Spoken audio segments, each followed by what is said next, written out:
Universal News TV, votre chaîne d'information la plus crédible. Il est important de rappeler que le retour de la Russie sur le continent africain passe par les anciens pays alliés à l'Union soviétique, comme le Mozambique, l'Algérie, l'Éthiopie et même l'Angola. La Russie vient proposer aux Africains une offre de coopération alternative à celle de la France. Pour montrer sa volonté d'instaurer une nouvelle ère durable de coopération sincère avec l'ensemble des pays du continent, la Russie a organisé son tout premier sommet, Russie-Afrique. Ce retour de la Russie en Afrique présente une menace sérieuse aux intérêts économiques et stratégiques qui justifie la présence française en Afrique. Mais quels sont les différents aspects de cette menace? Comment la France prévoit-elle contrer cette menace?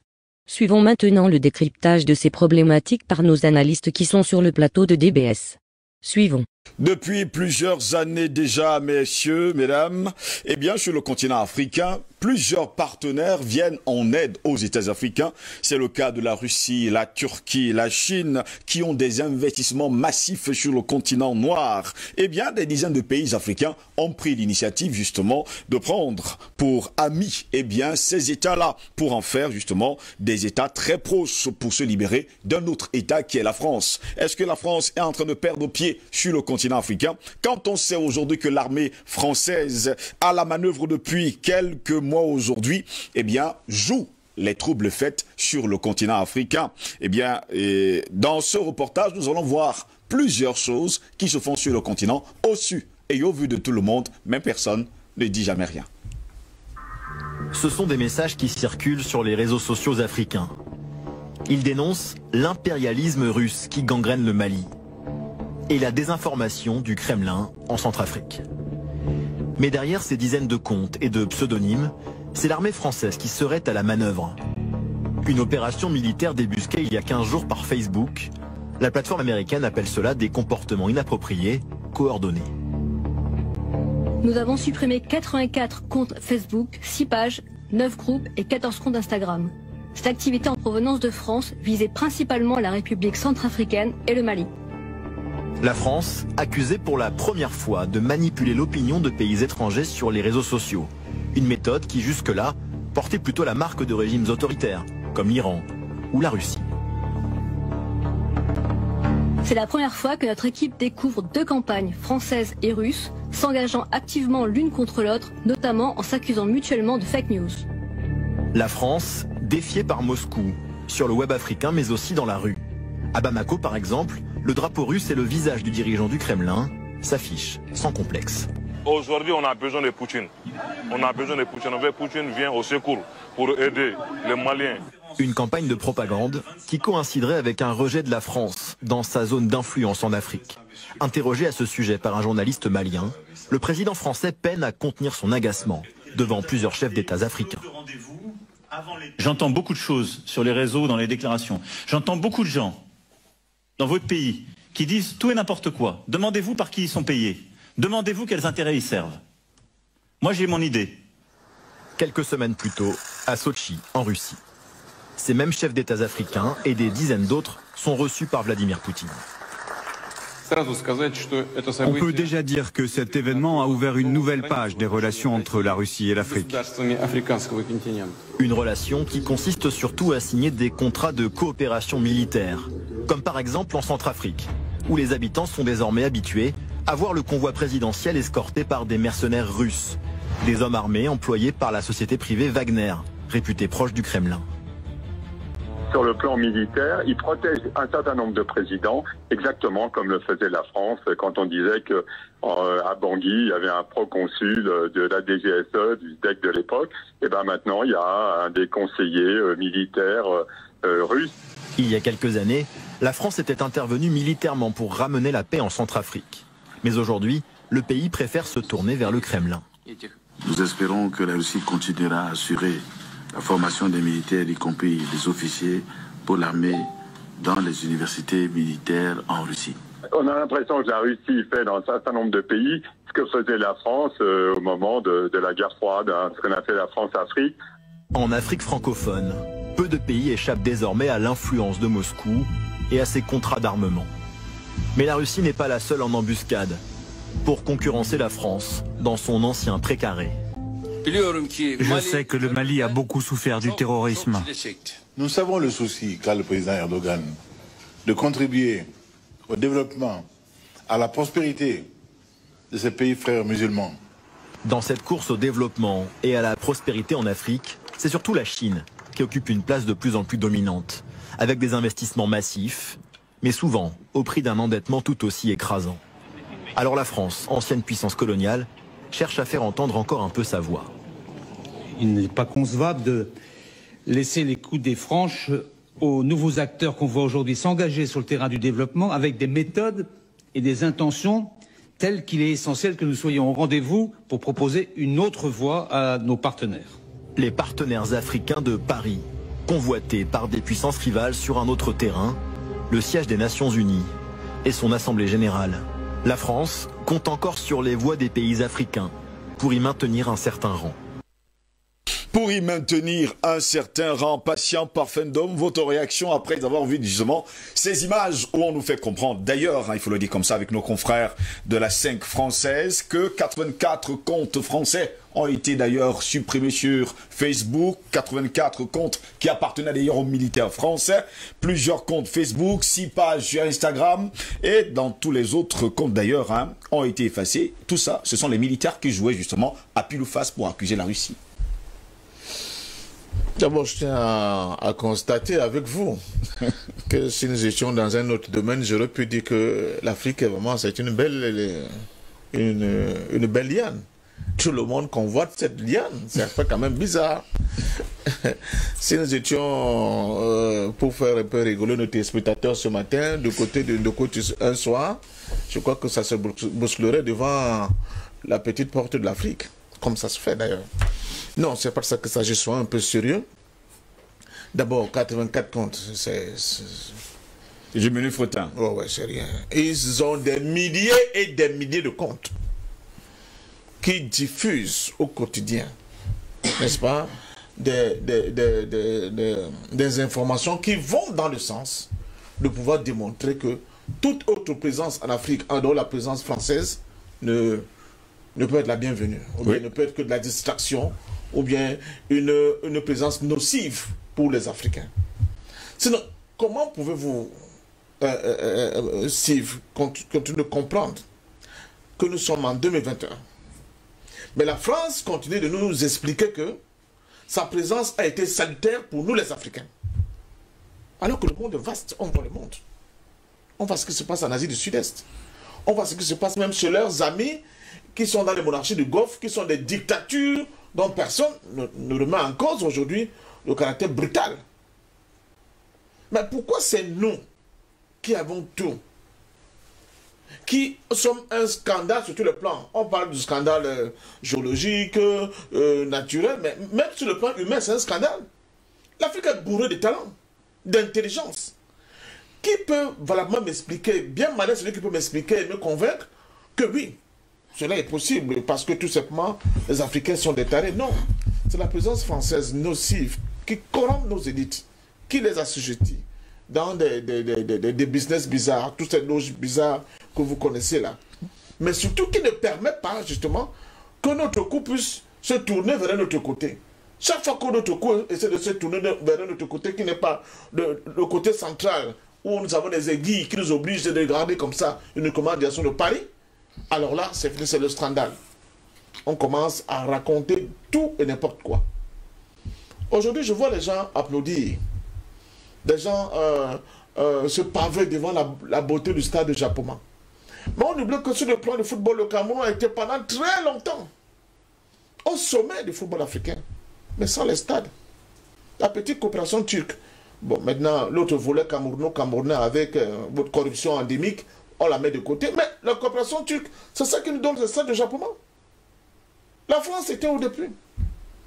C'est quand on a vu la présence chinoise, la présence turque et d'autres présences commencer à se mouvoir, par exemple, dans l'espace camerounais, que la France a commencé à réfléchir, est-ce qu'il ne faut pas créer les C2, machin, comment vous appelez ça, les CD2? Il ne faut pas faire un autre pont à coller à l'ancien pont pour faire semblant. Mais si notre monde le sait, les entreprises françaises qui gagnent des centaines de milliards sur le sol camerounais, vous voyez quelles sont les réalisations sur le plan des infrastructures? Zéro. Pointé. Donc, je pense que nous sommes là face à une grande bataille. Mais dans cette guerre-là, il ne faut pas que l'Afrique soit quelqu'un qui contemple ces joutes-là en spectateur ou bien en une belle fille qui veut se faire désirer. Non. Et c'est là qu'il y a le hic dans l'affaire. Il faut que l'Afrique prenne ses responsabilités. En prenant ses responsabilités, en disant, nous devons avoir le libre choix de choisir qui va nous accompagner dans tel ou tel projet, mais surtout, tout faire pour que dans chaque projet qui est mis en place, dans chaque initiative qui est mise en place en Afrique, que les Africains puissent bénéficier au maximum en termes de know-how de la réalisation de ces projets. C'est seulement comme ça que, progressivement, nous allons constituer une masse critique sur tous les plans, mais même technique. Nous donnons les capacités à terme, peut-être à moyen terme, de pouvoir être réellement libre, de pouvoir être réellement, j'allais dire, non dépendant de tous ces orgues qui sont en train de constituer l'Afrique comme un mets circulant, alléchant, sur lequel tout le monde doit fondre aujourd'hui pour prendre sa part. Mais pour la France, je pourrais dire bien fait pour eux. Ils avaient tout l'espace pendant des décennies. Ils n'ont rien foutu. Au contraire, ils n'ont apporté que misère et désolation. Ils n'ont été que de côté des gens qui avaient dit qu'en Afrique, il ne faut pas qu'il y ait un développement quelconque là-bas. La Centrafrique est un cas d'école du caractère nocif de Paris, de l'attitude nocive des élites parisiennes, j'allais dire, de l'État français. Les gens avaient des forêts privées en Centrafrique. Une élite française, président de la République, il a des forêts privées, il fait ce qu'il veut là-bas. Mais ce n'est pas possible. Donc je pense que ce qu'on nous dit là, on dit il y a 84 comptes qui ont été supprimés. Non. Les médias mainstream en général, et françaises en particulier, ont pour seule vocation de diffuser en direction de l'Afrique des informations qui vont dans le sens de montrer que la coopération que l'Afrique entretient avec l'Occident et principalement avec la France est très bonne, elle est sur le bon chemin. C'est ça que nous devons faire. Il ne faut pas regarder ailleurs parce qu'ailleurs, c'est le diable. Alors, ces médias-là, ce qu'ils ne disent pas, prenons le cas, RFI, allez en France. Vous allez voir que RFI n'est même pas écouté par 30% de la population parisienne. J'exagère même peut-être. Mais RFI inonde l'Afrique en FM. En FM. C'est incroyable. Vous allez au fin fond de la brousse de Gambelaba. Quelqu'un au champ, il écoute RFI. Et RFI diffuse dans nos capitales, Yaoundé, Douala, nos grandes villes. RFI diffuse en FM au point où RFI est capable de supplanter même les radios locales du point de vue de la capacité de diffusion de l'information. Et quelle information diffuse? C'est une information qui est bien préparée, qui est bien organisée pour démontrer à l'Africain que vraiment, si tu n'es pas avec Paris, si tu n'es pas avec l'Occident, ça veut dire que tu es un être perdu. Je crois que le temps, n'est-ce pas, pour dessoucher tous ces mensonges, dessoucher tous ces mauvais grains qui ont été plantés ici est arrivé. Mais je insiste et je sors par là en disant, tout va dépendre maintenant de nous, de l'attitude de nos dirigeants, à savoir choisir, n'est-ce pas, les partenaires qu'il faut en fonction de chaque activité qu'ils auront besoin de développer, mais surtout d'exiger que pour la réalisation de ces projets, qu'à la fin, les Africains puissent sortir de là avec des capacités qui vont leur permettre, à la limite, si ce n'est pas de pouvoir entretenir ces projets-là, mais au moins pouvoir dupliquer maintenant de manière endogène, autonome, eux-mêmes, de pareils projets. Docteur Yamtiba, est-ce qu'on va dire aujourd'hui que à chaque chose, il y a une fin? C'est la fin de la France sur le continent africain et de la coopération France-Afrique, parce qu'on a encore vu depuis des décennies aujourd'hui, en fait, cette grande assise, grande réunion entre un seul État et plusieurs États français, et parfois sur le sol français. D'ailleurs, une est en préparation, comme ça il faut le dire, à Montpellier, dans les mois à venir. Je pense que la France se comporte comme une grenouille qui est dans une marmite d'eau bouillante, dans une marmite d'eau chaude, dans une marmite d'eau. Vous savez, la grenouille a ces sites particuliers que quand vous la mettez dans une marmite d'eau et que vous mettez la marmite au feu, plus l'eau chauffe, plus la grenouille essaye d'adapter sa température.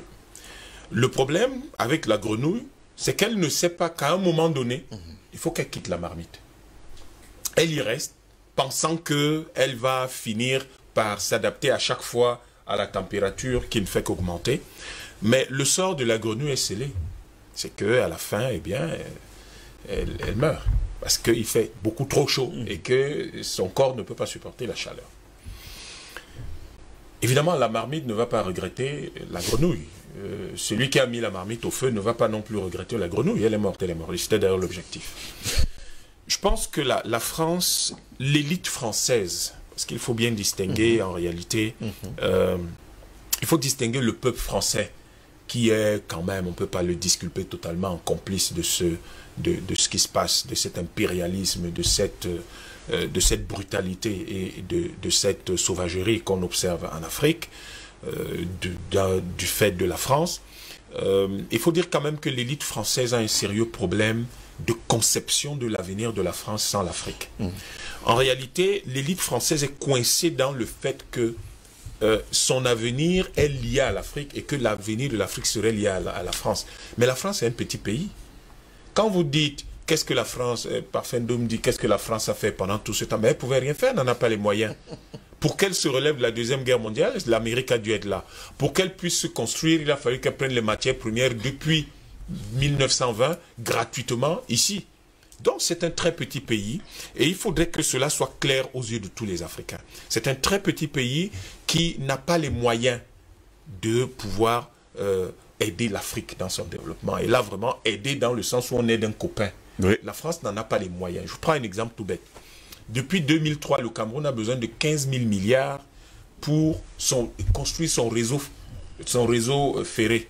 Mais la France n'a pas 15 000 milliards. Même pour elle-même, elle n'a pas 15 000 milliards de francs CFA. C'est-à-dire que si aujourd'hui vous dites à la France, il faut faire un investissement de 15 000 milliards en France, la France elle-même ne peut pas faire cet engagement, cet investissement chez elle. Elle n'en a pas les moyens. Elle n'en a pas les moyens. À partir du moment où vous avez, et là je ne parle que d'un seul projet du gouvernement camerounais, que la France ne peut pas financer parce qu'elle-même ne peut pas financer un tel projet chez elle.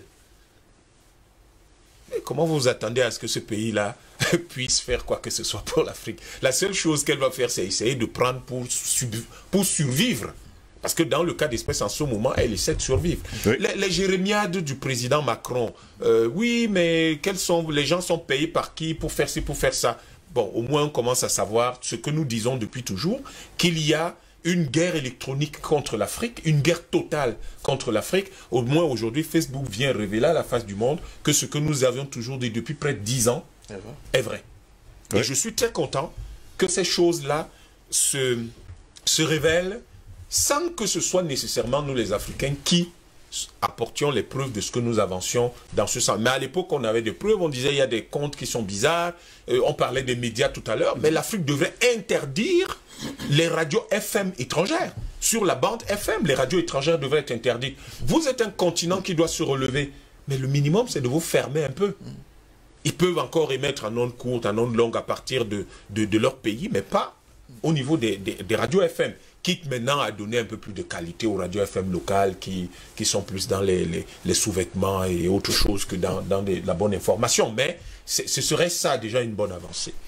Alors, pourquoi est-ce que j'ai commencé à vous disant cela? Je commençais en vous disant cela pour pouvoir paraphraser de façon pertinente un homme politique qui disait au début des années 2000, parlant de la Chine, mais la Chine n'enlève rien à personne. La vérité, c'est que la Russie n'enlève rien à personne. Le fait est simplement que la Russie occupe des espaces que certains sont incapables d'occuper et règle les problèmes que d'autres créent. Je vais illustrer un peu. Lorsque vous avez le chaos qui sévit en Centrafrique, mais il est créé par qui? Entretenu par qui? Mais ce chaos est créé par quelqu'un, il est entretenu par quelqu'un. Il y a quelqu'un qui estime qu'une élection qui s'est passée, saluée par la communauté internationale, avec des fils, de longs fils que tout le monde voyait, mais qui va dire qu'il n'y a pas eu une bonne élection? Et qui pense qu'on a besoin de lui pour dire qu'il y a eu une élection en Centrafrique et qu'elle est crédible? Comment pouvez-vous avoir... Que pouvez-vous penser d'un pays qui réfléchit comme ça? La Russie n'enlève rien à personne. Il se trouve que les gens... Je vous disais sur ce plateau il y a 2 semaines, les Africains, quand ils sont pas d'accord avec vous, souvent ils ne vous parlent pas. Ils ne vous parlent pas, mais vous constatez qu'ils agissent autrement. Et ça, c'est ce que l'Europe ne sait pas. Et c'est ce qui est en train de se passer. Les Centrafricains, est-ce que vous les avez entendus attaquer les Français? Est-ce que vous les avez entendus insulter les Français? Non, du tout. Ils ont juste décidé d'aller voir les Russes. Ils ont évalué leur affaire et ils se sont rendus compte qu'en allant voir les Russes, ça va leur permettre de régler un certain nombre de problèmes dont une grande partie est créée par les Français. Et ils ont besoin de comprendre, de pouvoir structurer leur pays pour qu'il soit plus cohérent et qu'ils puissent enclencher leur développement. Évidemment, ça choque certains qui n'imaginent pas que demain, le bois centrafricain ne soit plus envoyé en Europe, mais qu'il soit transformé localement, comme le demande l'actuel président. C'est normal. Mais je lui dis encore, la Russie n'enlève rien à personne. La Russie est un pays comme tous les autres. Je ne dis pas que la Russie est un ange. Même si les pays africains s'endettent auprès justement de la Chine et surtout de la Russie? Non, mais on s'endette, encore que là au moins, parfois on s'endette, on voit quelque chose qui est fait. Mais de l'autre côté, on s'endette, on voit rien. On s'est endetté là au port de Douala pendant 20 ans. Vous avez vu quoi? Il n'y a rien. On s'est endetté sur pleinement de choses. Quand vous regardez, vous vous demandez, c'est où? Le Cameroun est en train de s'endetter sur les drains. Mais c'est les drains qu'on fait à Douala ou c'est des caniveaux? C'est des drains ou des caniveaux? Mais c'est des milliards de francs CFA. Mais on fait des caniveaux là où il faut des drains. Donc, il y a quelque chose que nous devons comprendre dans cette géopolitique internationale, c'est qu'au fond, et je suis d'accord avec Parfait Patient d'Homme, c'est que c'est nous qui devons décider de ce que nous voulons. Nous devons sortir, nous devons avoir une structuration. Je vous prends un exemple pour illustrer ça. Prenez un pays comme le Cameroun. Vous avez vu le nombre de stades que nous avons construits là pour le Chan, puisque c'est dans l'ère du temps et c'est l'époque. Mais c'était l'opportunité d'améliorer notre industrie de peinture, notre industrie du ciment, notre industrie de la verrerie, notre industrie de production de ces chaises. Parce que là, on a des centaines de milliers de chaises de stade pour améliorer, créer ces industries-là. Mais comme ce n'est pas coordonné, comme les gens n'ont aucune vision stratégique de la gestion du pays, ils n'ont pas compris que lorsque vous construisez 5, 6, 7, 8, 10 stades, mais vous créez les industries localement qui produisent ces choses-là. Et quand vous avez créé ces industries, elles perdurent, elles survivent à la construction des stades. Nous aurions donc aujourd'hui des industries qui vont, par exemple, tous les systèmes de sonorisation installés, on aurait pu avoir au moins des composants qui sont fabriqués au Cameroun. Il n'y a pas eu de vision. Parce que la maintenance pas suffisante. C'est ça le problème. Et du coup, on va être là dépendant sur le plan de la maintenance, des pièces détachées, etc. Non. Donc c'est à nous de savoir ce que nous voulons. Aujourd'hui, l'Afrique dit que ce qu'elle veut, c'est que la France, en fait, elle ne veut même pas. Mais ce qu'elle dit, c'est que la France n'a plus sa place ici. L'élite politique française, l'État français n'ont plus leur place ici. Le président français peut pleurer autant qu'il peut en disant qu'il y a un sentiment anti-français en Afrique. Il n'y a pas de sentiment anti-français. Est-ce que vous et moi, on déteste les Français que nous rencontrons dans la rue ici? Pas du tout, on les déteste pas du tout. On leur dit simplement, si vous êtes ici, ne soyez pas des espions. Si vous êtes ici chez nous, respectez notre pays. Parce que quand nous sommes chez vous, nous respectons votre pays. D'ailleurs, vous êtes tellement brutaux que si on ne respecte rien, vous embarquez les gens avec une brutalité inouïe. On leur demande de respecter les lois de notre pays. On leur demande de comprendre qu'ils ne doivent plus voler nos objets culturels qu'ils appellent des masques. Et ils appellent ça des objets artistiques. Ce n'est pas de l'art, c'est des objets culturels. Donc, en fait, ce que la Russie vient faire dans les domaines dans lesquels elle s'investit, à savoir essentiellement la sécurité, c'est parce qu'aujourd'hui, on va critiquer la Russie. Ouais, elle veut vendre des armes. Non. L'Afrique a un problème de sécurité aujourd'hui et elle appelle la Russie à ce niveau parce qu'elle pense que la Russie est bien outillée, a une bonne expérience dans ce domaine. La Russie, dans le domaine de l'énergie, elle est aujourd'hui représentative d'une certaine expertise. L'Afrique va les appeler. Et on constate que ce domaine de l'énergie, c'est à la fois l'extraction, mais c'est également, par exemple, dans le cas d'un pays comme le Cameroun, des raffineries qu'il faut réhabiliter et qui ont fonctionné avec des technologies de 1930 depuis pendant des décennies, alors qu'on aurait pu réhabiliter tout ça et nous permettre à la fois dans une raffinerie de développer une industrie pétrochimique. La raffinerie de Limbe aurait dû produire non seulement du carburant, du pétrole, l'ampan, du mazout, du gazole, mais également de l'électricité. Il y a une centrale de 80 MW installée là-bas qui n'a jamais fonctionné. Pourquoi? Parce que c'était dirigé par des Français qui ne sont pas capables de comprendre que c'était une nécessité pour notre pays et qui ne veulent pas, qui brident tout cela et qui s'en vont produire le bitume ailleurs pour que le Cameroun l'importe alors que nous avons une usine qui peut le faire ici. Donc, je crois que nous sommes dans une situation de choix historique. Et cette situation de choix historique amène les Africains à faire un mix dans la coopération multilatérale, dans le monde multilatéral actuel, pour aller choisir les partenaires qui peuvent lui apporter quelque chose. Tout ce que moi je dirais aux Africains, pour chuter, ce que je dirais à mes frères, à mes compatriotes africains, c'est de dire, coordonnons nos choses. Nous avons la chance aujourd'hui d'avoir créé la zone de libre-échange continentale. Coordonnons nos choses. Celui qui a besoin de faire, si vous avez besoin de faire 10 km d'autoroute ici, 60 là-bas, 40 là-bas, 200 là-bas, et que tout cela, au bout du compte, pour l'année 2021, fait 1000 km d'autoroute, si vous voulez que ce soit la Chine, dans tous les pays qui fabriquent, qui construisent vos autoroutes, exigez que les équipements des autoroutes, qu'il y ait une usine en Afrique, dans l'un de vos pays, qui fabrique ces équipements sur place. Si vous voulez construire chacun des barrages, exigez que les équipements des barrages, puisque ça va faire peut-être 10-20 barrages, exigez que des équipements de construction des barrages soient installés dans l'un des pays. C'est comme ça que nous allons développer stratégiquement, intelligemment, parce qu'aucun de ces pays ne vous leurrez pas. Peut-être qu'il y en a un qui est brutal au point d'avoir perpétré des génocides chez nous. Je vous rappelle que le village de Ibohoud a été brûlé au napalm. Ça n'a pas été par les Russes, ça a été par les Français. Donc, il va falloir que nous mettions les choses de cette façon-là et que les Français sachent que personne ne leur en veut d'ailleurs, parce que si on leur en voulait et qu'on était particulièrement furieux contre eux, ils ne seraient plus là. Mais les gens disent, ok, il y a une fin à tout et stop là, parce que désormais nous allons prendre notre destin en main et conduire nos pays exactement comme nous le voulons. Merci beaucoup pour cette première prise de parole. Albert Anatola, ici tout à l'heure, le docteur Yamin Timba a déclaré haut et fort que jusqu'à preuve de contraire, la France n'a pas encore conçu son avenir sans l'Afrique. Mais on se rappelle également que le 22 novembre dernier, lors de son, il faut le dire, de son entretien à Jeune Afrique, Emmanuel Macron a déclaré que l'avenir de la France, c'est l'Afrique. Donc apparemment, jusqu'à preuve de contraire, elle s'accroche et elle ne veut pas partir. Et je voudrais ajouter qu'il a également dit que lui, Macron, va s'engager dans un projet de renouvellement démocratique et générationnel. Ça veut dire que lui, il parle de son piédestal de président français. Il va venir régler les problèmes des Africains, c'est-à-dire choisir le chef d'État qui lui convient, chasser celui qui ne le convient pas. Et, écoutez, je pense qu'il faut qu'on sorte de là. Tout à l'heure, je vais d'abord commencer par les Africains, parce que mon coup de gueule tout à l'heure est symptomatique du problème africain. C'est-à-dire, vous avez, et c'est pas là où ces gens passent, parce qu'ils savent qu'on ne s'entend pas. C'est-à-dire, vous avez donc des Africains qui ne se considèrent pas comme les Africains, ils se considèrent plus comme les locodermes, et non comme les Africains.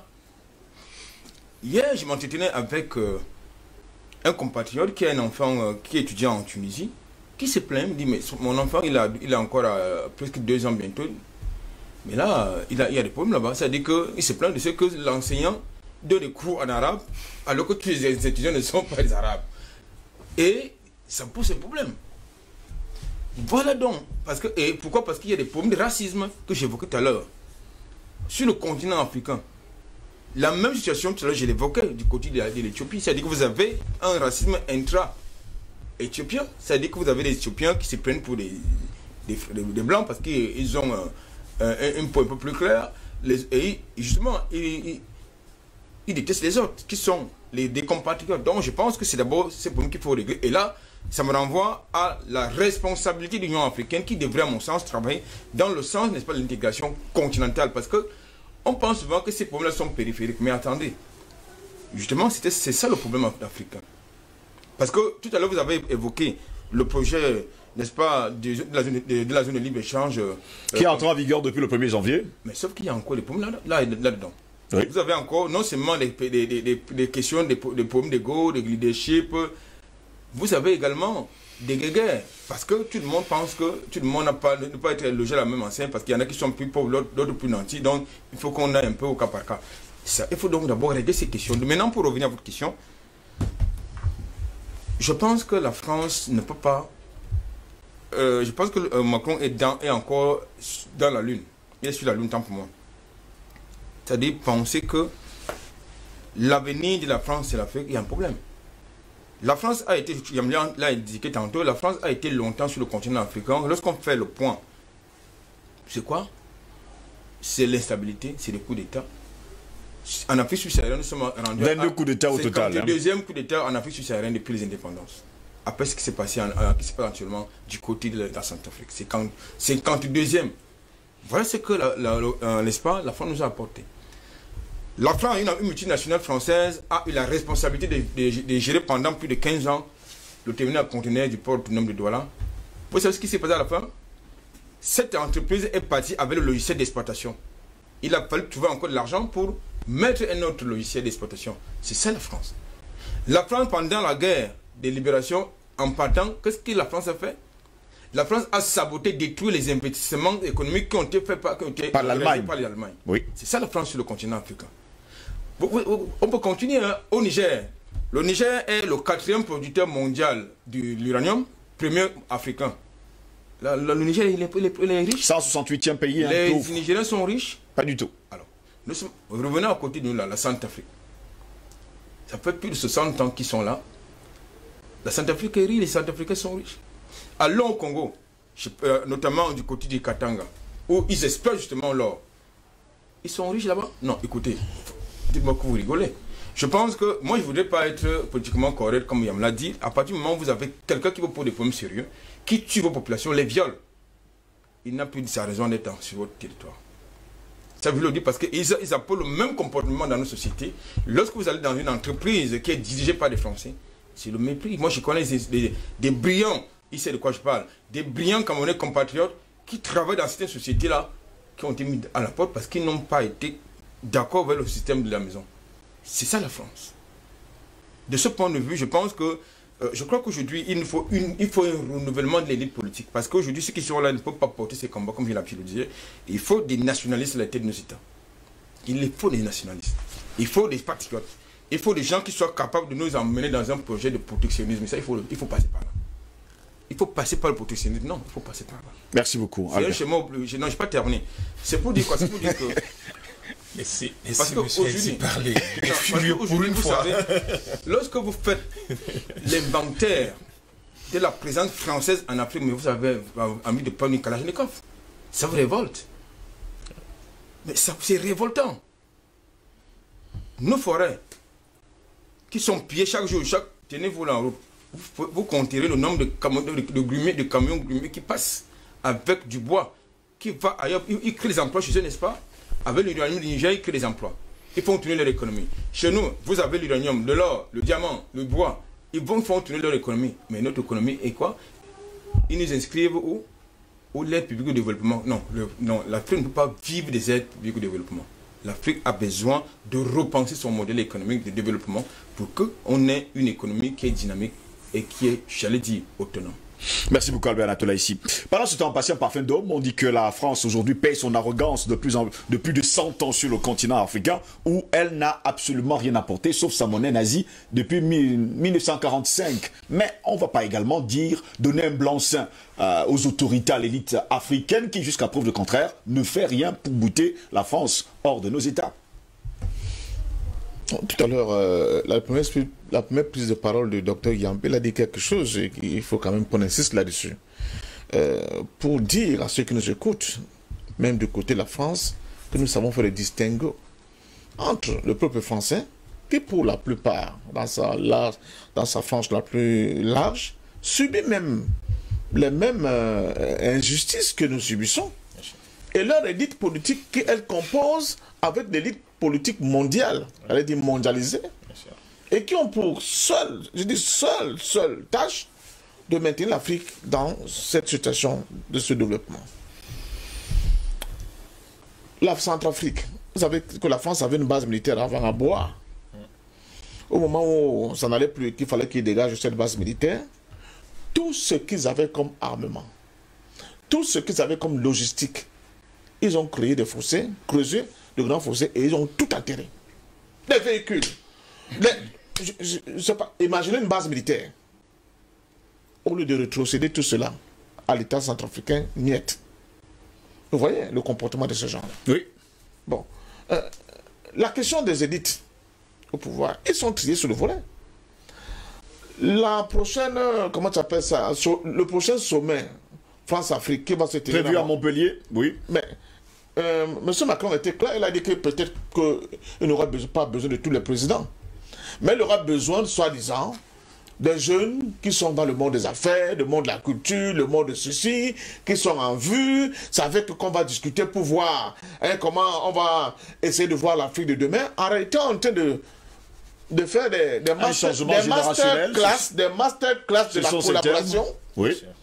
N'est-ce pas, de la collaboration, et qu'on va préparer à être aux affaires demain. Quand ils sont aux affaires, ce n'est pas seulement le président que vous devez voir, le chef de l'État, mais c'est toute l'armature institutionnelle avec les individus qu'il y a dedans, qu'il faut bien sonder. Et là, vous allez constater que chaque fois que vous voulez pousser, vous voulez aller de l'avant, il y a des blocages. Et vous ne comprenez pas. Et on revient sur le plateau pour dire, les fonctionnaires, c'est ceci, non fonctionnaires. Non, mais c'est parce qu'ils ont été préparés pour cela. Ils ont été conditionnés pour travailler dans ce sens-là. Voilà comment on protège les intérêts d'une puissance aussi nocive que la France dans notre continent. Et pour cela, il faut vraiment la bagarre. Mais aussi, il faut aussi beaucoup de... Ce que nous faisons sur le plateau qui paraît anodin. J'allais dire que c'est des espèces de demandes de prise de conscience de nos élites. Mais attendez, nous n'allons pas demeurer éternellement comme ça. C'est pour cela que quand nous avons un chef d'État comme M. Touadéra, quel est le courage qu'il a eu. Il faut avoir le courage pour le faire. Pour solliciter l'apport de la Russie dans le jeu interne où la France avait tout cadenassé. Moi, j'applaudis. Je le soutiens les yeux fermés. Dites ce que vous voulez dire, je le soutiens les yeux fermés. Mais Steve, nous sommes là. Nous regardons, il ne faut pas que les gens donnent l'impression qu'il faut avoir un bac plus mûr pour comprendre quelque chose. La Centrafrique avait ses rebelles, mais qui étaient moins nocifs. À partir du moment où ils se sont rendus compte qu'avec les élections qui viennent, ils vont perdre la main, comme de manière instantanée, comme si on avait appuyé sur un bouton, brum, on a vu une déferlante de ces groupes armés, au point aujourd'hui, on essaie d'asphyxier Bangui, parce que l'axe qui part de Garaboulaye à Bangui est complètement asphyxié. Les rebelles ne veulent même pas qu'un camion entre ou bien sorte de là, parce qu'on veut asphyxier Bangui. Que faisons-nous? Que faisons nos États? Les États qui sont autour de la Centrafrique, qui ont vu un jeune frère qui essaie de prendre des risques. Pourquoi, de manière tout à fait cessante, ils ne vont pas en soutien à ce chef d'État-là? Pourquoi? Donc, vous comprenez ce qu'on explique.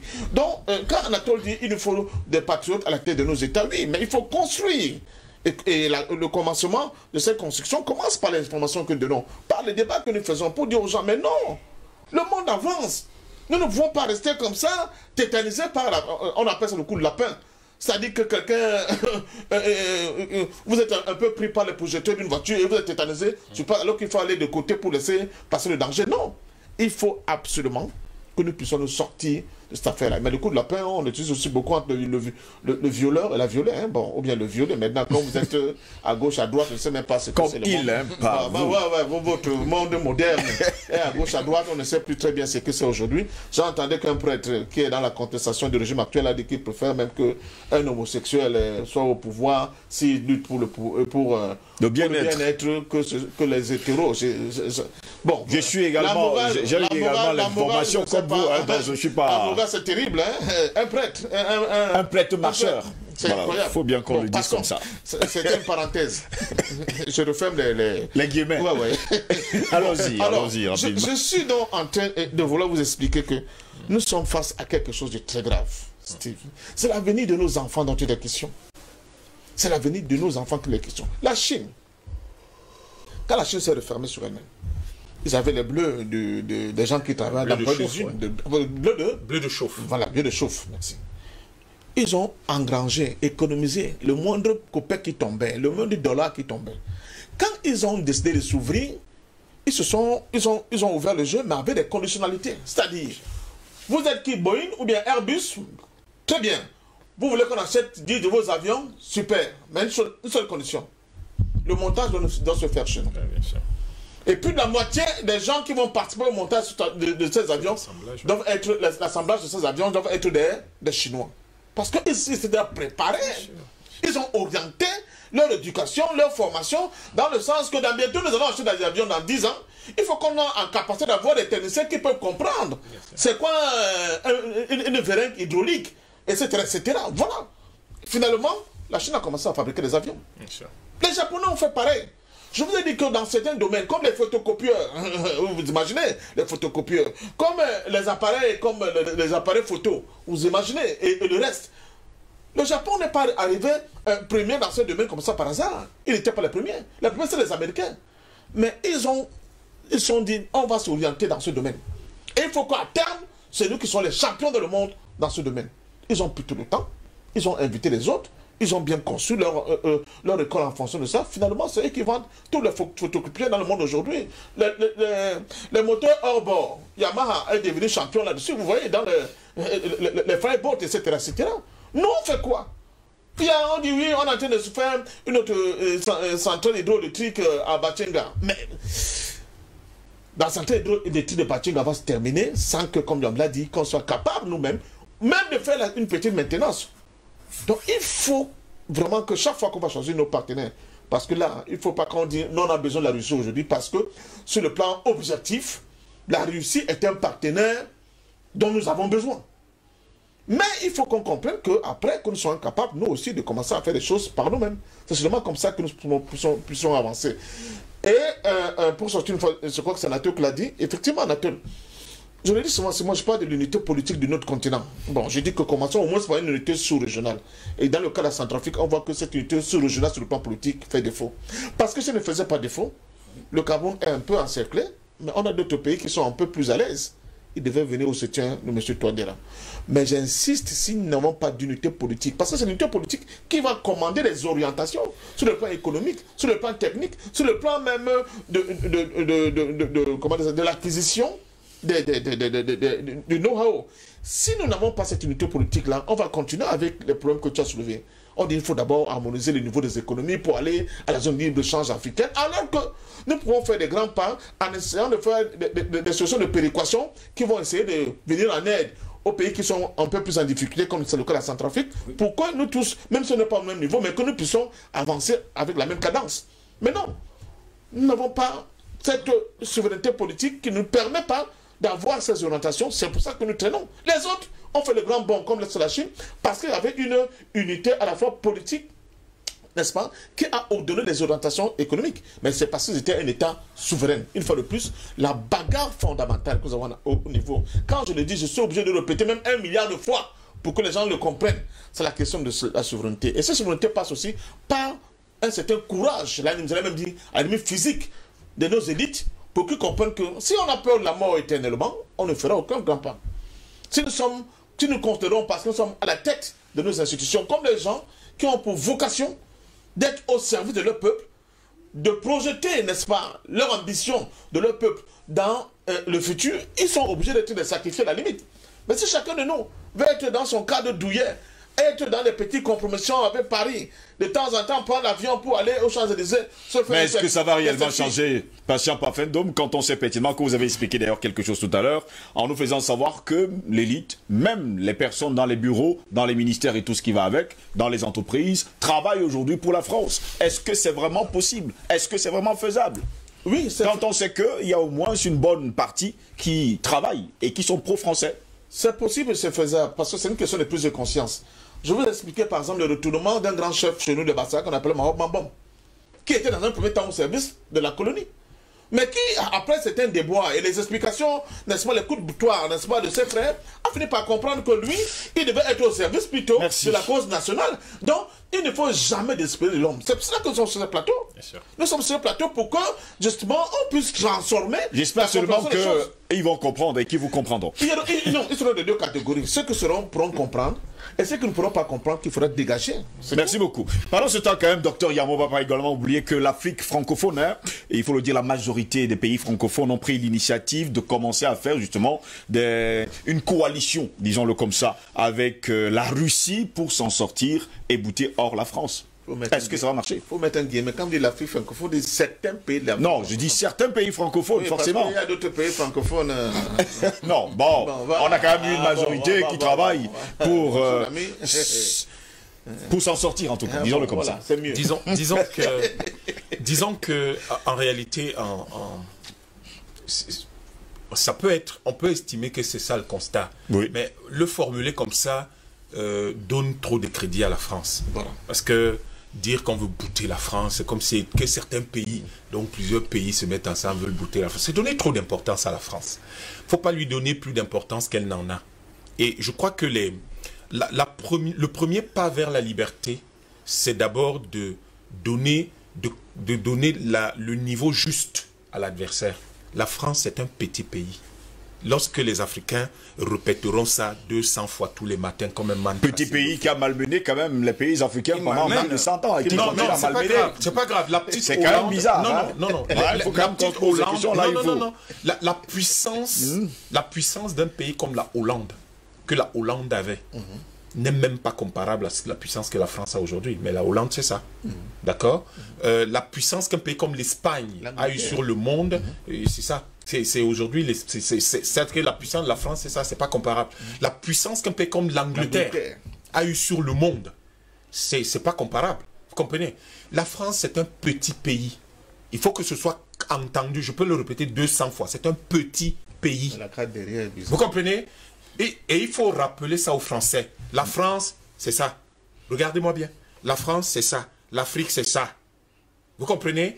Donc, si les Africains sont conscients de cette différence-là, il faut qu'ils vont se rendre compte que c'est pas possible, ils sont manipulés par un petit. L'Afrique, c'est 90 fois la population. La superficie. Non, c'est 90 fois la population française. L'Afrique. L'Afrique, la CEMAC, c'est presque 2 fois la population de la France. Vous comprenez? La CEMAC, c'est 6 fois la superficie de la France. En termes de puissance économique, c'est-à-dire que quand on prend les actifs de chaque pays, vous comprenez? La CEMAC, c'est près de 2000 fois la richesse de la France. 2000, la richesse de la France. Il faut que les Africains aient ces perspectives clairement exprimées pour qu'ils comprennent qu'il y a quand même un sérieux problème sur le plan logique, sur le plan intellectuel, sur le plan rationnel. Vous ne pouvez pas être la CEMAC, vous avez 2 fois la population d'un pays.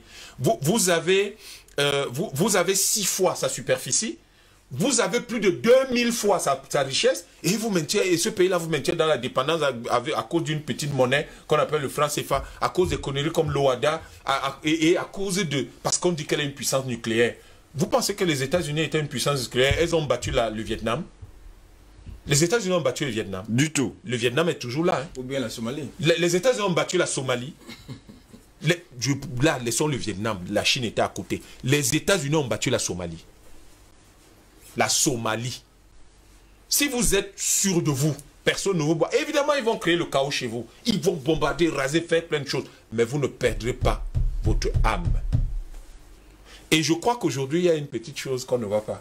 Le fait que nous soyons 100 millions dans la CEMAC et que nous ayons la qualité, ou tout au moins le réseau du système éducatif que nous avons, fait que c'est grâce à ça que votre émission, par exemple, elle est célèbre. Ouais, parce que vous avez là dehors des dizaines de millions de gens qui savent ce qui se dit ici tous les matins. Vous avez le sentiment... Est-ce que vous mesurez l'impact que vous avez sur votre région, sur votre pays? En fait, c'est ça qu'on ne veut pas que vous reteniez. On veut vous donner l'impression que vous n'avez aucun impact. C'est faux. L'impact que votre émission a sur la CEMAC est aujourd'hui tel que tous les gens dans la CEMAC attendent juste la chiquenote, le déclic, pour dire « Ok, on a compris ». Et les gens de la CEMAC, je vais peut-être dire ça, mais c'est arrêter toute l'Afrique, sont très lucides. Hein?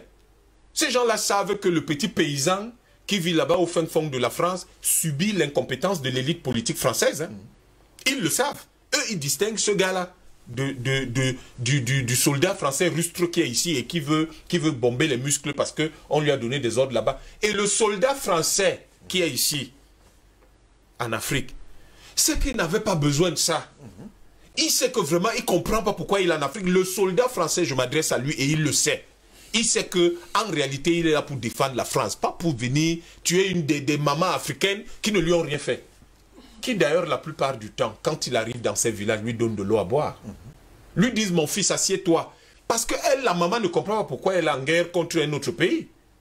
Elle le fait à soi, il donne à manger. On a vu ces scènes en Centrafrique, où des soldats français surarmés, en train de piller l'or centrafricain et les diamants centrafricains, au lieu de, sous prétexte qu'ils défendent Bangui, alors qu'ils ne sont pas à Bangui, arrivent dans des villages et c'est les mamans qui leur donnent à manger. Les mêmes dames là leur donnent à manger. Au Mali, on a vu ça.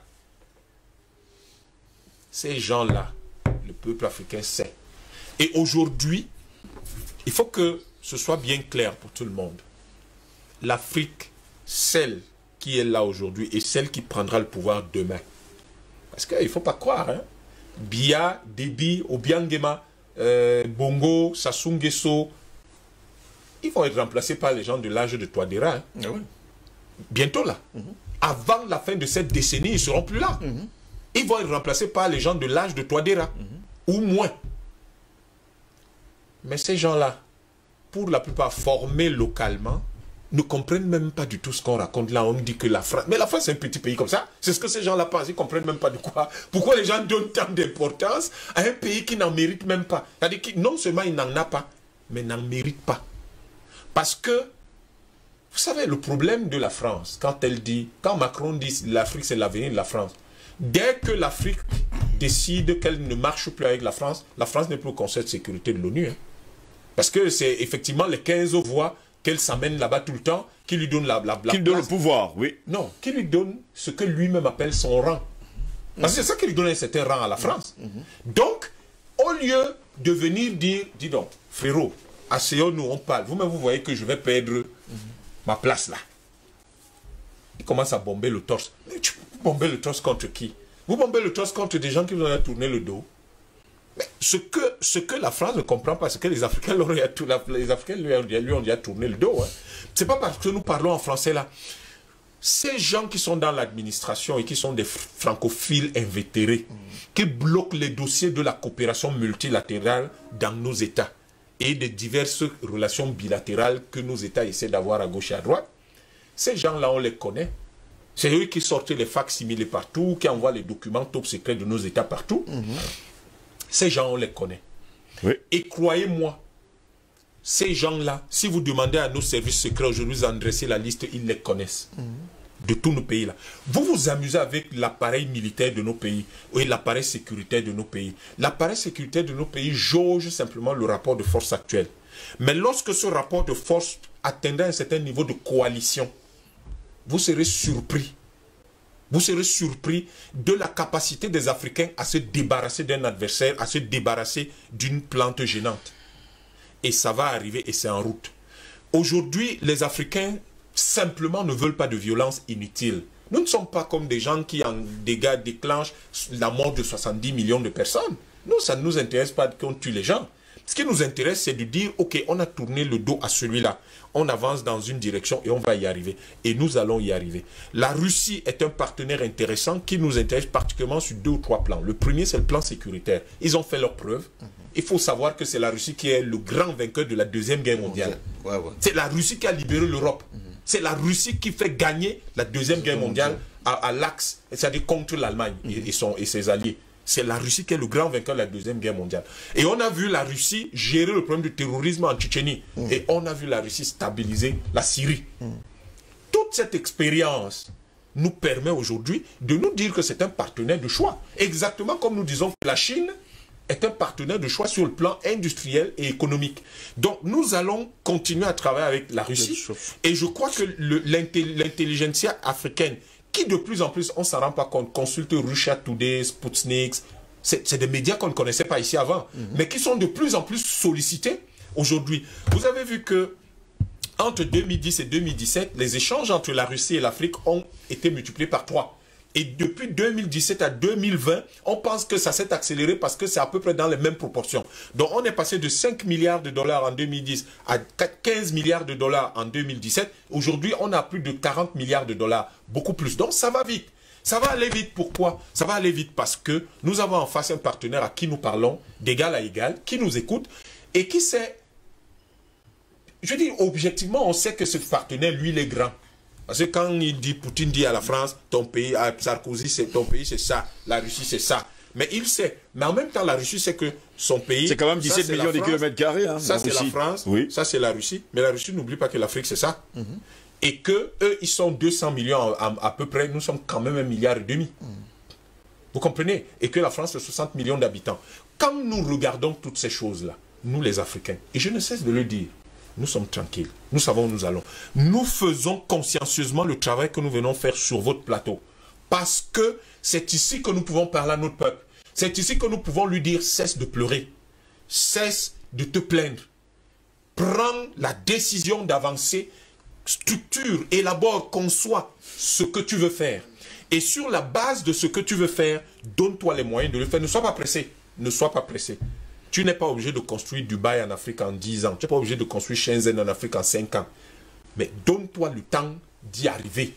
Et vous allez y arriver. L'un des projets phares de la CEAC, c'est le barrage d'Inga. Mais le barrage d'Inga, ça donne de l'autonomie énergétique qui va nous permettre d'enclencher notre développement économique. Ça fait 23 milliards de dollars. La France a 23 milliards de dollars. Elle n'en a pas. Donc vous n'avez pas vous tourner vers un partenaire comme celui-là. Vous allez tourner vers la Chine, vers l'Inde ou vers la Russie qui ont les moyens de faire ça. Et vous avez besoin aujourd'hui de constituer par exemple une armée, la fameuse force de la CEAC. Elle n'est pas assez solide. Donc on se tourne vers un partenaire sérieux qui ne va pas vous demander 50 millions pour former un soldat. Parce que la France va vous demander des sommes folles comme celle-là. Vous allez décider de construire des autoroutes qui vont relier Lubumbashi à Garoua, Maroua, qui vont relier Bakassi à Bangui. La France sait faire ça. Est-ce que la France sait faire ça? Elle ne sait pas faire ça. La Chine, il faut dire, vous savez, il y a beaucoup, nous donnons à la France beaucoup plus de crédit qu'elle n'a. Nous croyons qu'elle sait faire des choses extraordinaires. Bien sûr qu'elle sait faire beaucoup de bonnes choses. Mais il y a des choses qu'elle ne sait pas faire. Elle ne sait pas construire une autoroute qui part de Maroua à Lubumbashi. Elle n'a jamais fait ça. Merci. La Chine l'a déjà fait. Pourquoi vous voulez qu'on se tourne vers la France? On va se tourner vers la Chine naturellement. Merci beaucoup, Dr Yam. On vous comprend parfaitement. Vous le dites avec beaucoup de vérité, mais également avec beaucoup de moquerie. Hein. On va le souligner. Oh non, nous avons ce qu'on appelle la parenté à plaisanterie en Afrique. On se moque de personne. Albert Anatola, ici, on va se tourner vers vous. L'Afrique, c'est quand même plus de 30 millions de kilomètres carrés. Pendant ce temps, la France, c'est 643 801 kilomètres carrés, mais qui prend quand même l'initiative de gérer des pays entiers à lui tout seul. Alors que je vais vous dire une chose simple, rien que la République démocratique du Congo est 13 fois plus grand que la France. Oui, mais attendez, ce sont les réseaux journalistes et les réseaux focards qui nous ont mis dans ce pétrin. La preuve, c'est que cette élite politique qui nous gouverne, ce sont les produits de ces deux personnages. Hideux, il faut le préciser. Il faut quand même dire des choses. La France, c'est une très mauvaise herbe qu'il faut arracher rapidement. Et lorsqu'une herbe est mauvaise et qu'elle est arrachée, il faut carrément l'envoyer au feu. J'ai dit qu'il ne veut pas utiliser des politiquement corrects, parce que quand vous regardez les assassinats politiques qui ont été perpétrés par la France sur le continent africain, vous ne pouvez pas utiliser du politiquement correct. Lorsque vous voyez des enfants qui se font violer par des soldats français, vous ne pouvez pas utiliser du politiquement correct. Lorsque vous avez le scandale géologique et économique qui se passe au Niger, où vous avez des populations qui sont pauvres, qui mangent à peine un repas par jour, alors que leur pays est le 4e producteur mondial de l'uranium et premier producteur africain, vous ne pouvez pas utiliser le politiquement correct. Lorsque vous voyez l'attitude de ces gens sur le continent africain, c'est-à-dire ils sont là, la Côte d'Ivoire est une illustration. La Centrafrique, c'est une illustration, entre autres. C'est-à-dire qu'ils sont là, ils ont peut-être les moyens ou la technologie de pouvoir construire des infrastructures routières et tout ce que vous voulez, mais ils ne peuvent pas le faire parce qu'ils ne sont pas là pour ça. Ils sont là pour venir tirer vos ressources, aller faire tourner leur économie. Il ne faut jamais compter sur eux, ils ne sont pas là pour ça. Monsieur Jean-Yves Le Drian, lors de son fameux discours à Brazzaville, l'année dernière, ça m'a fait rigoler. C'est-à-dire qu'il estime que la Russie et la Chine, ce sont les puissances impérialistes. Mais la France, c'est quoi sur le continent africain? Ça veut dire qu'il a une hérésie, pas possible, ce monsieur. C'est-à-dire que la France est quoi sur le continent africain? Ce n'est pas une puissance impérialiste. Non, c'est non. Non, il faut qu'on soit sérieux. Maintenant, il estime qu'il faut justement une collaboration entre, n'est-ce pas, les pays africains pour faire barrage contre les puissances impérialistes qui viennent sur le continent africain. Mais attendez, mon Dieu. Mais écoutez, je pense que pour faire plus sérieux, le partenariat gagnant-gagnant et non le partenariat gagnant-perdant, toujours au détriment de l'Afrique, il faut revoir ça. Comme tout à l'heure, il y a indiqué, le président Biya avait dit que justement, la Chine ne prenait rien à personne. Mais pourquoi est-ce que le continent africain n'irait pas aussi chercher des choses ailleurs chez eux? Pourquoi c'est toujours l'inverse? Non. Moi, j'étais scandalisé lors de la construction du Grand Meul. C'est-à-dire que le Grand Meul, oui. Le Grand Meul, voilà. C'est-à-dire que les Camerounais n'avaient pas cette technologie, mais il a fallu que la main-d'œuvre vienne de l'Afrique du Sud pour faire ce travail. Et ça, c'est la faute de nos dirigeants. Vous avez des ingénieurs qui sont formés pour aller vendre les médicaments du trottoir, pour aller vendre de l'eau glacée ou bien faire le benziquin. Non, c'est pas sérieux. Et un ingénieur, c'est une entreprise. Vous avez des écoles de formation professionnelle qui ont été créées et vous avez des cuvées qui sortent de là pour se retrouver où? Au quartier. Et non pour être directement employés. Moi, je pense qu'il va falloir renverser le paradigme parce que ces matières premières qui sortent tous les jours pour aller faire une économie des autres, ça doit profiter à nos États. Parce que moi, je trouve scandaleux. Et ça aussi, c'est également la faute de nos dirigeants. Vous avez très souvent des sociétés de sous-traitance qui sont étrangères alors que la loi l'interdit. La loi l'interdit. Une société étrangère ne peut pas être sous-traitante dans un projet de développement. Mais malheureusement, c'est le cas. C'est-à-dire les Chinois veulent tout faire. Quelquefois aussi, les Français veulent tout faire. Non. Donc je pense, et puis c'est même surfacturé, parce que chaque fois que ces gars-là, ils sont dans un projet, c'est toujours surfacturé. C'est toujours surfacturé. Ils ne sont pas là pour votre développement. Oubliez ça. Maintenant, pour ceux qui pour revenir à ce fameux, moi je pense qu'il faut enterrer cette affaire de France-Afrique. Ça ne nous sert à rien. Ça n'a jamais résolu aucun problème en Afrique, bien au contraire. Pourtant, le mot existe toujours, Albert Anatolaïsi. Vous dites? Le mot insiste, le mot existe. Je dis qu'il faut... Et on persiste justement dans cette logique. Cette affaire-là, il faut enterrer. Je vous ai dit que c'est la nouvelle élite. La nouvelle élite doit mettre cette affaire-là à la porte. Il faut enterrer ça. Même si Macron est en train de préparer une nouvelle élite. Non, il est le président. Un changement générationnel. Ce sont ses propos, ne sont pas les miens. Macron est le président des Français. Il a été élu par les Français pour servir les intérêts des Français. Il n'a pas été élu par les Africains. Donc il ne peut pas décider de son Élysée pour aller régler les problèmes, pour régler les problèmes africains. Il ne connaît pas les Africains, il ne connaît pas les problèmes de l'Afrique. La preuve, c'est que les projets qui sont financés par l'Agence de français de développement sont toujours en déphasage avec des besoins réels. Et très souvent surfacturés, comme toujours, ça veut dire que c'est des aides qui ne sont pas en fait des aides.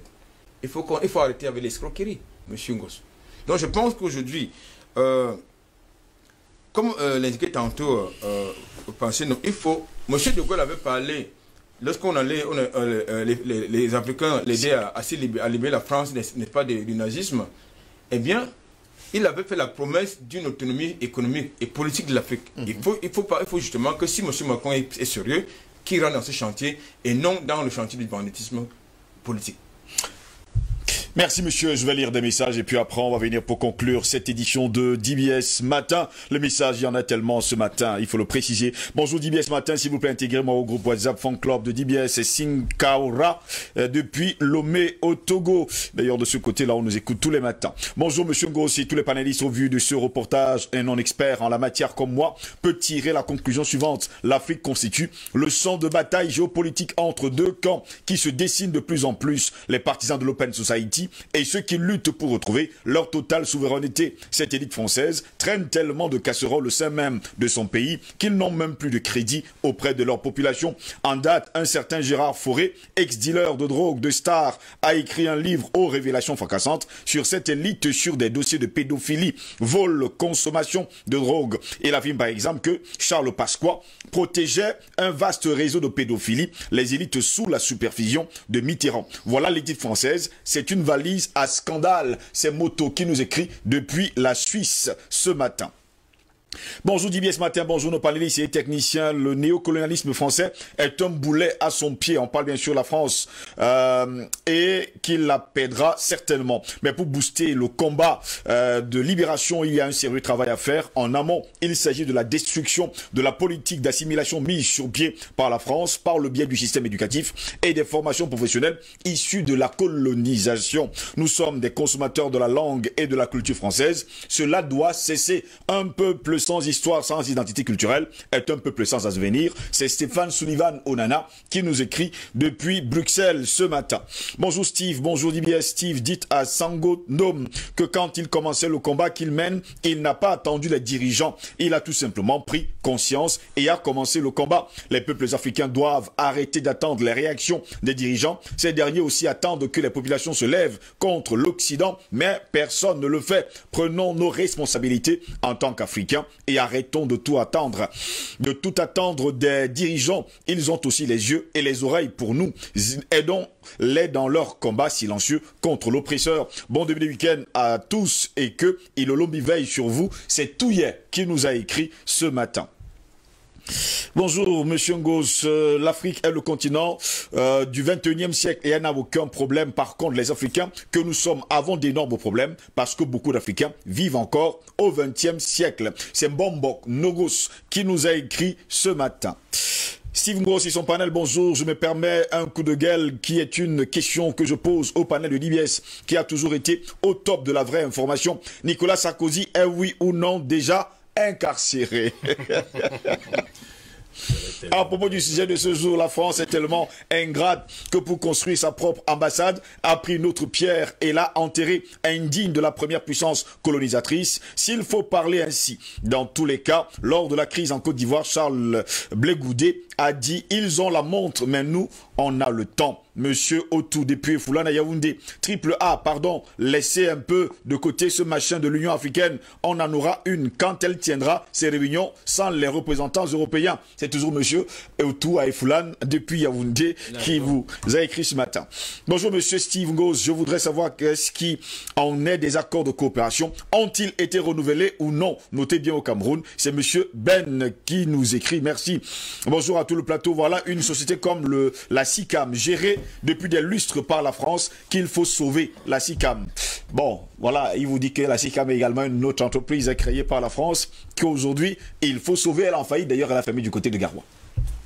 Bonjour à tout le plateau, vraiment merci pour votre éveil de conscience à 3A. Bon, A fois 3, voilà, c'est ce qu'elle a écrit. Il n'y a pas de nationaliste de conviction dans nos gouvernements. C'est Welly depuis Ngodi, c'est une dame qui vous salue d'ailleurs. Ce matin, Albert Anatola ici, vous êtes devenu célèbre avec le 3A.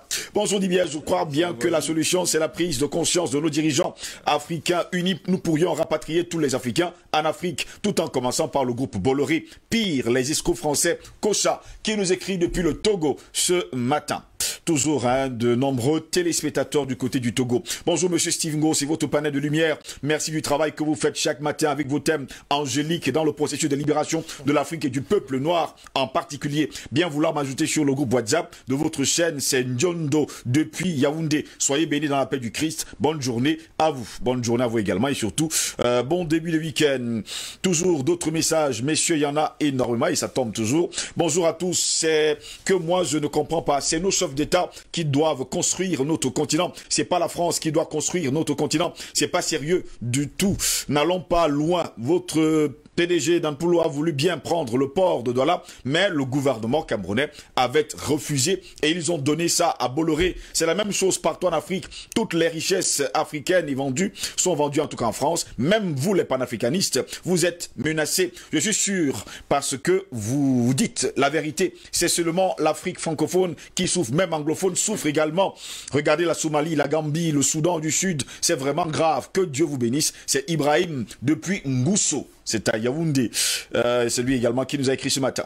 Bonjour DBS, matin, bonjour le panel. Je suis tombé sur les accords coloniaux sur Facebook sidéré. J'ai cherché un caillou pour relever. C'est de l'inimaginable que l'Afrique ait pu vivre dans ces conditions depuis ces années. Leader africain, laissez la politique et libérez l'Afrique. Vous aurez en tout cas le plus grand pouvoir. Jamais eu, je n'ai pas de mots pour DBS matin. Valeureux soldat. C'est Mama Denise qui nous a écrit ce matin. Mama Denise également qui est une fidèle téléspectatrice. Bonjour DBS TV, merci et encouragement pour votre travail d'information au sujet des médias français en Afrique. Si nous en sommes arrivés à la situation actuelle de domination de ces médias dans l'espace médiatique africain, c'est que la nature a horreur du vide. Il est du devoir urgent des Africains de créer une structure médiatique à l'image de Radio Africa numéro 1 pour servir les Africains avides d'informations. C'est signé Monsieur Dan depuis Kara au Togo. C'est lui qui nous a écrit également ce matin. Bonjour Steve et à tes invités. Il y a un président de MRC qui dit que la France n'est pour rien dans le sous-développement des pays francophones de l'Afrique, qu'au Cameroun on jette la France au vindicte populaire. C'est comme ça la France, c'est comme ça la France. Comme ça la France est tranquille et c'est les Africains qui la défendent. Allez savoir ce qu'ils y gagnent en faisant cela. C'est Anani depuis Port-Gentil au Gabon. D'ailleurs de ce côté-là on a un autre fan club, hein, Albert Anatola ici de DBS Matin du côté de Port-Gentil et surtout à Libreville, d'après ce qu'on m'écrit ce matin. Bonjour et belle journée à vous, monsieur Yamtima, je vous admire, mais moi, je hais l'homme blanc dans son ensemble et je trouve ça légitime. C'est un droit et un devoir pour chaque Africain de haïr l'homme blanc. Le seul moyen de libérer l'Afrique, c'est l'adversité contre ces gens-là. Arrêtons de faire la langue de bois en disant que l'Afrique a des problèmes avec l'élite politique d'un pays occidental et non sa population.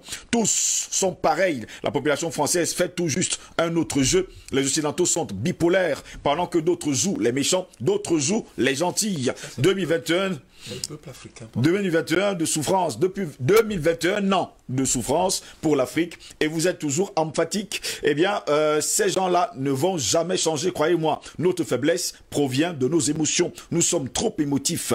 Eux, ils tuent pour tout. Ils sont sans sentiment. Tous ont le cœur froid. C'est Yoa qui nous écrit depuis Marois ce matin. Rapidement avec d'autres messages. Bonjour le panel, les Français sont devenus subitement amnésiques. Ne savent-ils plus que n'eût été la Russie à travers son apport dans la Deuxième Guerre mondiale, elle ne serait pas dans le concert des grandes nations? Qu'ils nous disent si Machiavel était russe. Les Africains doivent faire preuve d'opportunisme et de réalisme. Dans un monde où l'on parle de mondialisation, aucun pays ne peut vivre en autarcie. Alors soyons sélectifs dans nos relations. C'est Dixit Maël qui nous a écrit ce matin. Spécial bonjour Steve, monsieur Steve Ngos et à tous vos prestigieux invités de DBS matinale. Nous avons besoin de la Russie en ce moment T pour nous aider à chasser la France dans nos pays africains. La France n'a plus sa place chez nous au Cameroun. Trop c'est trop. Quel pli bagage rapidement. Je crois que le cas de la RCA nous parle et que le président Paul Biya tienne le taureau par les cornes, qu'il arrête son silence complice avant qu'il ne se fasse tard pour lui. Il a déjà 86 ans et à cet âge, on n'a plus peur de la mort parce qu'on peut partir à toute heure. C'était ma contribution. C'est très bonne journée à vous. C'est signé Rigobert Gaudin depuis Paris en France ce matin. Bonjour DBS, merci Dr Yam Tima. Chaque fois que vous venez sur le plateau, j'apprends toujours quelque chose. Merci beaucoup. C'est Augustin depuis le Ghana à Accra ce matin. Salut Steve, Dr Yam, dit vrai, je suis au Ghana et depuis 2 ans, je suis DBS chaque matin. La France, c'est 5 mm. L'Afrique, c'est 5 km. Nalbak depuis Cape Coast ce matin, toujours au Ghana. Ils sont également nombreux qui nous écrivent depuis le Ghana ce matin. Bonjour DBS, merci Steve pour la qualité de vos sujets. Bravo à Dr Yamb. Il met à l'aise avec ses propos et en même temps me donne l'espoir. C'est Touré qui nous écrit depuis le Bénin. Bonjour à tout le plateau de DBS. La France est un cancer pour l'Afrique francophone et il faudra cesser d'user de cette langue dont se sert la France pour lobotomiser la jeunesse africaine afin de tourner le dos à l'impérialisme français. Revenons aux langues de nos ancêtres après avoir purgé l'Afrique des conséquences de la conférence de 1884 à Berlin qui a divisé l'Afrique pour mieux la dominer et ce par l'entremise du tribalisme et de l'ethnicratie. Le redécoupage de l'Afrique est nécessaire afin de regrouper les peuples linguistiquement compatible. RFI, la machine de propagande française, doit être bannie. C'est Delano qui nous écrit depuis Lomé au Togo ce matin. Bonjour à toute l'équipe de DBS TV et aux invités. Moi, c'est Modeste et je vous suis depuis le Mali. Je vous félicite pour vos propos. Cela prouve que nous avions toujours les gens intègres qui pensent toujours à ce continent très riche, mais appauvri par la France qui met toujours le feu. Et cela joue après aux pompiers comme un frère l'a dit, il faut se tourner vers les partenaires comme la Chine et la Russie. La France est c'est une mauvaise herbe à retirer vite de l'Afrique. Apparemment, vous se réapproprie, en tout cas vos mots ce matin, Albert Anatola ici. Bonjour Monsieur Steve, ce qui est mauvais en Afrique, c'est qu'il y a toujours des Noirs qui défendent la folie et l'idéologie française. Ils s'associent pour combattre les panafricanistes. Adamou qui nous écrit depuis Marois. La Russie, sur le continent désormais, c'est dans un domaine sécuritaire que Moscou avance ses pions. En effet, le diable français panique. En tout cas, pour lui, le diable s'habille toujours en robe bleue. Bonjour, moi c'est Di Nigon depuis la Cité des Palmiers. Merci pour le réveil des consciences africaines. Allez de l'avant, les Africains sont au courant de la réalité. Moi, je soutiendrai toujours les intérêts de l'Afrique. Bonjour le panel, cette personne nous écave le plus 33, cela veut dire que c'est la France. Bonjour également à vous. Bonjour à la galaxie. Blanc, bonnet, bonnet blanc, la Russie et la Turquie, tout comme la Chine, sont aujourd'hui les amis de l'Afrique. Quand sera-t-il 30 ans après? Notre descendance ne subira-t-elle pas ces pseudo-amitiés? Quelle est la nature des accords signés par ces pays? Que stipulent les accords militaires ou mieux, que cachent-ils? Mettons sur pied des stratégies visant à encourager les milliardaires africains à industrialiser l'Afrique telle que voulue par Kadhafi, Sankara et les autres. Sortons de la dépendance et l'assistance. C'est la logique. C'est pas logique que les États eux-mêmes, en proie de chômage, d'instabilité et de corruption multiforme, se présentent en bons samaritains pour l'Afrique, pendant que leurs peuples ne sont pas déjà à l'abri. Monsieur Ndom, comme vous l'avez ici bien dit, il y a des choses à changer, nous dit d'ailleurs, il faut le dire comme ça, ce téléspectateur. Le problème d'ailleurs avec WhatsApp ce matin, hein, le téléphone est parti en vrille. Pas avoir trop de messages. Messieurs, plus que, on va le dire comme ça, 5 minutes pour conclure. En 1 minute d'ailleurs, patient parfum d'homme, vous, quelle est finalement votre conclusion lorsque nous sortons justement de ce sujet? Crise, justement, les intérêts français fortement menacés par la présence russe sur le continent africain. Il faut dans un premier temps que nos décideurs de moment arrêtent de brider la volonté de la jeunesse, n'est-ce pas, à contester de manière même souvent, j'allais dire, publique, l'attitude de ces prédateurs pari en premier sur le continent. Parce que je me souviens quand même que dans certains pays, surtout mon pays que je connais le mieux, le Cameroun, il y a des jeunes par exemple qui avaient projeté de manifester contre le franc CFA. Quand ils ont voulu passer à l'action, ils ont été arrêtés, brimés. Oui. Alors on se pose la question finalement, qu'est-ce qu'on veut? Je ne comprends pas. C'est-à-dire que si on avait par exemple à Paris un gouvernement soi-disant nationaliste, et les gens qui se décident de faire une marche contre le nazisme, est-ce que ce gouvernement va taper sur ces gens-là? Pétain l'a fait.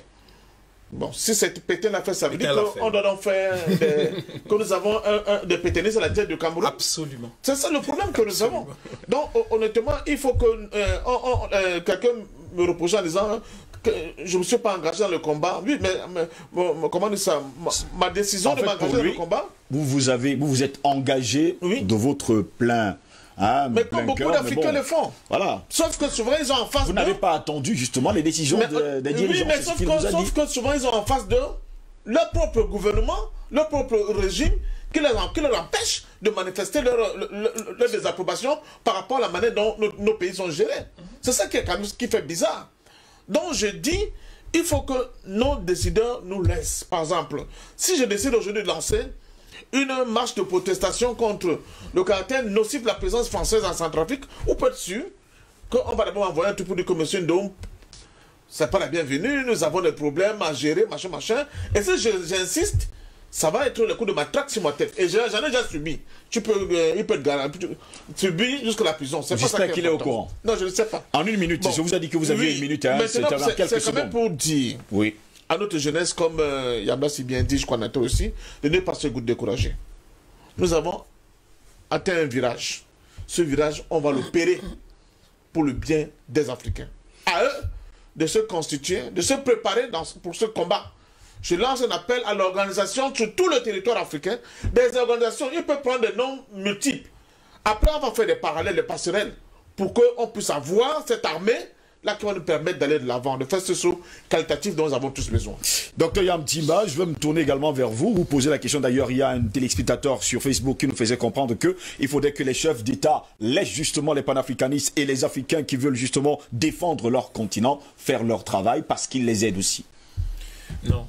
Il ne faut pas voir les choses comme ça et ça explique pourquoi en réalité malheureusement parfait patient d'homme qui se bat pour le Cameroun peut recevoir des coups de matraque. Je lui faisais remarquer que Pétain réprimait les manifestations contre les Allemands. Et vous avez à la tête de nos États des gouvernements pétainistes. Et il faut comprendre que si cela ne peut changer que parce que le peuple se soulèvera.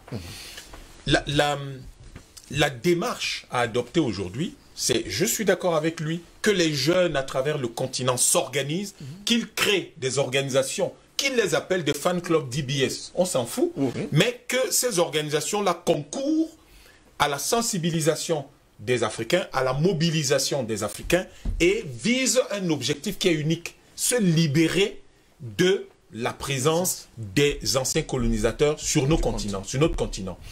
Le pas politique dont il parlait tout à l'heure par Fendom dans sa deuxième prise de parole, vous ne pouvez pas libérer l'Afrique si vous ne faites pas le pas politique. C'est pour ça, c'est l'une des critiques qu'on adresse à la zone de libre-échange continentale.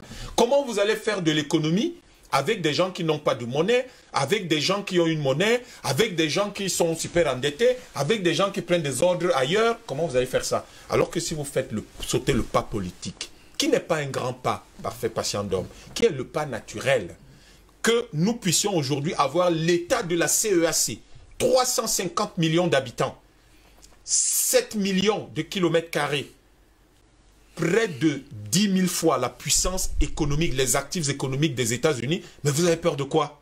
C'est ça qu'il faut faire. Et donc, en réalité, aujourd'hui, ce que nous devons savoir, c'est que la Russie est là, la Chine est là, quels que soient les partenaires que nous avons, le Brésil et tout le reste, c'est nous qui décidons où nous allons, quels sont les objectifs que nous poursuivons, quel est le rythme que nous allons donner à notre développement et nous allons nous en sortir. Albert Lantola, ici, votre mot de fin? Oui, mon mot de fin, c'est 2 ou 3 choses. La première, c'est qu'il faut qu'on commence à sortir de certaines églises. Absolument. Ça, c'est important. Parce que c'est des lieux d'aliénation. Ça aussi, il faut le dire. Et quand vous entendez que M. Bernie Sanders, qui est pour l'avortement, le conseiller du pape, ça doit quand même vous amener à réfléchir. Donc, l'église n'est plus ce qu'elle était. Donc, il faut donc qu'on commence à sortir de ces églises. Certainement pour construire de bonnes écoles qui vont, n'est-ce pas, donner à notre jeunesse une éducation, des enseignements inclusifs qui correspondent à nos besoins, à notre environnement. La deuxième chose que je voudrais indiquer, c'est quoi? C'est que on n'a plus besoin de la France, c'est vrai, mais on ne doit pas partir, on ne doit pas chasser la France pour aller également vers notre colonisateur, notre impérialiste. Absolument. Ça, il faut qu'on essaie d'être responsable, qu'on prenne notre destin en main. Et nous avons des intelligences sur le continent. Yam l'a dit tantôt, nous avons des intelligences, nous avons un marché, nous avons des ressources, nous avons tout ce qu'il faut. Et moi, je voudrais également insister là-dessus qu'on peut se faire, même si quelqu'un, un spectateur a dit que dans un monde globalisé, mondialisé, il ne faut pas vivre en autarcie. Non, on doit vivre en autarcie pour l'instant. Déjà que nous avons amené le Covid, ce qui n'était pas sur notre continent. Donc, ça fait partie de nous sommes en guerre, comme Manakan le dit souvent, nous sommes en guerre. C'est-à-dire qu'il faut fermer. Il faut fermer nos frontières. Oui, il faut les fermer. Merci. Et je termine par la troisième chose. C'est quoi? C'est le temps est terminé, Albert Lantola. Troisième chose que je voudrais. Vous avez dit 2 choses et troisième chose. Je ne pas là, je suis pas là. La troisième chose qu'il faut dire, c'est quoi? C'est que lorsque je regarde la situation du rail camerounais, avant l'arrivée de celui qui est là actuellement, je puis vous dire que la présence française en Afrique, c'est du pipeau. Merci beaucoup, messieurs, d'avoir été là ce matin. Albert Lantola, ici, merci. Merci également. Il faut dire avec emphase que la reconquête de l'Afrique par la Russie s'accélère. Les échanges commerciaux entre la Fédération de Russie et l'Afrique ont atteint 20 milliards de dollars en 2018. Ici, Christine Muriel, pour Universal News TV. Merci de suivre Universal News TV sur YouTube. Nous vous rassurons que les informations que nous diffusons au quotidien sont suffisamment crédibles. Alors, n'hésitez pas à liker la vidéo si elle vous plaît, et si vous êtes nouveau sur la chaîne. N'oubliez pas de vous abonner et d'activer la cloche de notification pour ne pas rater nos prochaines vidéos.